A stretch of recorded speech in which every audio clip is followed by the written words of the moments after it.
সাল্লামকে স্বপ্নে দেখার কোনো বিশেষ আমল আছে কি?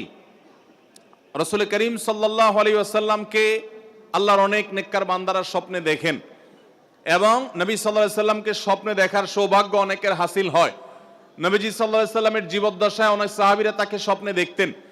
হাদিসে আসছে নবী সাল্লাল্লাহু আলাইহি ওয়াসাল্লাম বলেছেন, আমার আকৃতি শয়তান কখনো ধরতে পারে না। শয়তান সবার আকৃতি ধরতে পারলেও নবী সাল্লাল্লাহু আলাইহি ওয়াসাল্লামের আকৃতি ধরে আবির্ভূত স্বপ্নে কারোর সঙ্গে সাক্ষাৎ করতে পারে না শয়তান।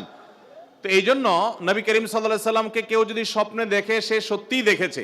তবে এই হাদিসের ব্যাখ্যায় মুহাদ্দিস ওলামায়ে কেরামের অনেকেই বলেছেন যে এর মানে হলো নবী সাল্লাল্লাহু আলাইহি ওয়াসাল্লামের চেহারা যারা চিনতেন, যেমন সাহাবীরা, তারা নবীজিকে স্বপ্নে দেখলে সত্যিই নবীজিকে দেখছেন, শয়তান তার চেহারা বিকৃত করতে পারে না। কিন্তু যারা নবী সাল্লাল্লাহু আলাইহি ওয়াসাল্লামকে দেখেন নাই, যেমন আমরা অনেক পরে দুনিয়াতে আসছি, আমরা তাকে দেখি নাই, তার চেহারা এক্সাক্ট কেমন ছিল আমরা জানি না। অতএব এই যুগের মানুষের জন্য সেটা প্রযোজ্য না। এই যুগে কেউ দেখলে সেটা নবী সাল্লাল্লাহু আলাইহি ওয়াসাল্লামের চেহারাও হতে পারে, অন্য কারো চেহারা তার কাছে নবীজি মনে হতে পারে। এটা এক শ্রেণী উলামাদের মত। আর অপর শ্রেণী উলামাদের মত হলো না, এই হাদিসটা ব্যাপকভাবে সকল যুগের জন্য প্রযোজ্য। কেউ যদি স্বপ্নে নবী করিম সাল্লাল্লাহু আলাইহি ওয়াসাল্লামকে দেখেছে, এটি স্বপ্নে তার মনে হয় বা কেউ তাকে বলে দেয়, এক কথায় স্বপ্নে তিনি নিশ্চিত হয় যে তিনি নবী সাল্লাল্লাহু আলাইহি ওয়াসাল্লামকে দেখেছেন, তাহলে তিনি নবী করিম সাল্লাল্লাহু আলাইহি ওয়াসাল্লামকেই দেখেছেন।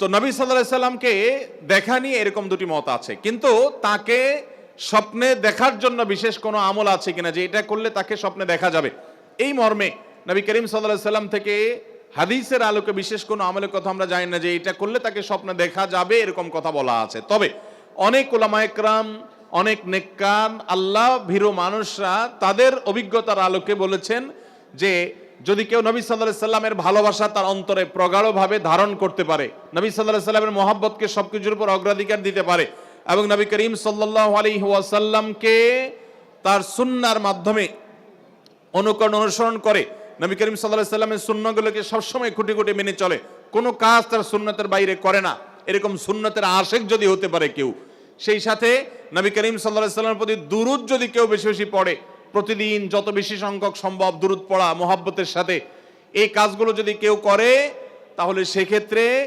আশা করা যায় যে তার সাথে নবী করিম সাল্লাল্লাহু আলাইহি ওয়াসাল্লামের স্বপ্নের সাক্ষাৎ হবে। এটা অনেক উলামায়ে কেরাম, অনেক নেককার মুত্তাকি পরেজগার আল্লাহওয়ালারা তাদের অভিজ্ঞতার আলোকে জানিয়েছেন।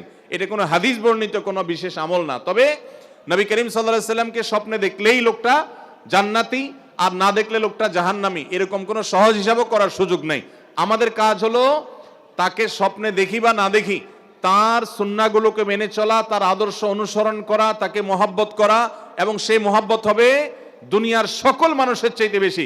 নবী সাল্লাল্লাহু আলাইহি ওয়াসাল্লাম বলেছেন, লা ইউমিনু আহাদুকুম, তোমাদের কেউ ততক্ষণ পর্যন্ত ঈমানদারই হতে পারবে না হাত্তা কুনা হাব্বা ইলাইহি মিন ওয়ালাদিহি ওয়া ওয়ালিদিহি ওয়ান নাসি আজমাইন, যতক্ষণ পর্যন্ত আমি, অর্থাৎ নবী সাল্লাল্লাহু আলাইহি ওয়াসাল্লাম নিজের কথা বলছেন, আমি তোমাদের বাবা মা, তোমাদের সন্তান সন্ততি, সকল পৃথিবীর মানুষের চাইতে আমি সবচেয়ে প্রিয় যদি তোমাদের কাছে না হই, তাহলে তোমাদের ঈমানদার হওয়ার সুযোগই নেই।